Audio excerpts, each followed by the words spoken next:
Hello all, I am Gabriel Banerjee. I have been into the L&D field for last 15 and a half years now. With my knowledge and profoundness, I'll be sharing with you something today. It has been a buzzword for quite some time now, and honestly, whether it was a prehistoric era, whether it was an ancient era, or any era we talk about, the one buzzword we always listen to it's the word called leadership. Now, over a period of years that we have seen of all these things, over a period of years that we have understood all those things, we have come to understand that leadership as a word contains a lot of value or weightage as it's concerned. When we also try to look into the portray of what leadership is all about, we'll be talking today about a very simplistic fashion about how leadership can be implemented. So this entire session would be pure in terms of how are going to implement leadership, or what shall we do so that the leadership remains as it is. Now please understand that's the reason. So there is no stated formula as such.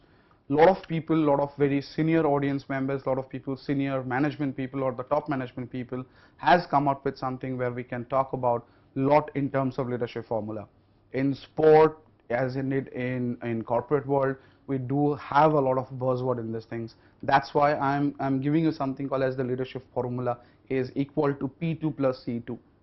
Now P2 plus C2 definitely holds certain value system and certain nitty-gritties of it, but to be keeping it very simplified, I am giving you a leadership formula. If you use this as a context, you can implement it, whether it's a workplace, your life, you do any project, you do anything, you will display the behavior of the leadership. Now please understand, when we talk about this leadership as such, we all need to understand few things. First example, when we talk about the leadership formula as such, now there are a few questions I need to portray out here. The first question being, what is leadership? What comes to your mind when we talk about leadership, or what actually you understand about the word leadership, or what is the formula of leadership? Are there any formula of leadership, be it written by Robert Wells, the CEO of GE, whether it is Steve Jobs, whether it is Bill Gates, or whether it is Ratan Tata, whether it is any other top level people, have they created anything in life so that we can call it as a leadership formula? Now please understand, the second most important thing is, what is the global vision of leadership, what we understand. Now here I want to share a small story about the global vision of leadership. Please understand, we hail from a background where our value system has our own inputs, and when we talk about a global vision of leadership. Now in the year 1960s, and in the hierarchy of leadership theories, which I'll be talking about a bit later, there was a theory in 1960s called as contingency theory of leadership, where Dr. Paul Hershey and his understudy Dr. Kenneth Blanchard came up with a concept called situational leadership. Now, do we call that a situational formula, or do we call it as a vision? In that particular aspect, what they observed, they put it in a book, and where they talked about that this is if you do, this is how we call leadership. If you read a book called Execution by Ram Charan, in that way also he says this is what is the leadership pipeline. If you read the book Action Centered Leadership by John Adair, he talks about the three things that is being used for action centered leadership. So that's how we're going to touch upon what is the global vision of leadership is all about. Now the story that I was willing to share with you is taken from a mythological concept. Now when I am going to use a mythological concept as such, please understand that it is used as a metaphor. It is not in terms of what do I say and how do I say.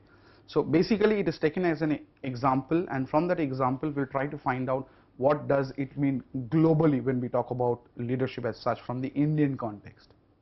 Now since it's a mythological bibliography, so we will spook it in that way. A very long time ago, Narad Muni came down from Amravati and bought a very beautiful and sweet mango. As we all know that Amravati being the one of the beautiful places to get all this kind of heavenly fruits, so he bought it from there. Now two guys, Ganesha and Kartikeya, started to fight, and to get keen on that mango, they were not willing to share even a single bit of it. Helplessly, as Narad Muni watched over it, he thought that what shall I do, whom should I give it? Without understanding the current consequences, he approached Vishnu, and in that terms Vishnu came up with a plan.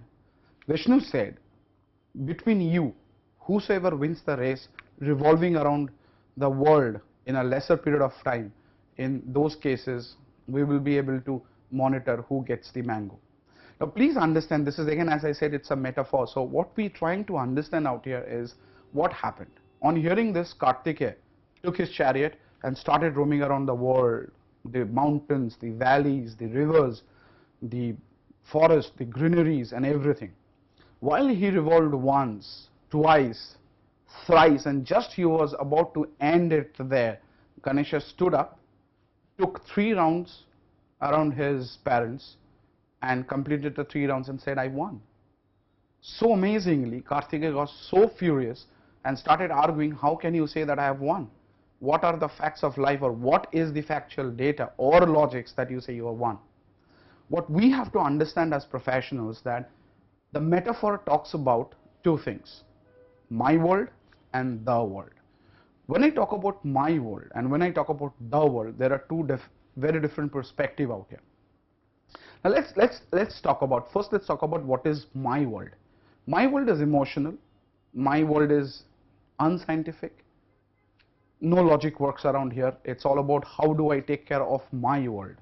Now, there is no prescriptive formula as to who incorporates in the my world, but as an overall venture, we look into a typical aspect of my world is emotional. On the other side, the world talks about scientific data, talks about logical data. It is rational, it is not emotional. So what Ganesha displayed is my world, the features of my world. What Kartikeya displayed is the feature of the world. And the global vision of leadership actually talks about both these two things. When I work in an organization, do I look at the emotional aspect of growth, perspective, all these things, or do I look at my KRA? When I look at my KRA, what do I get? I get something called as KPI, and that is all we're going to talk about in this global vision of leadership.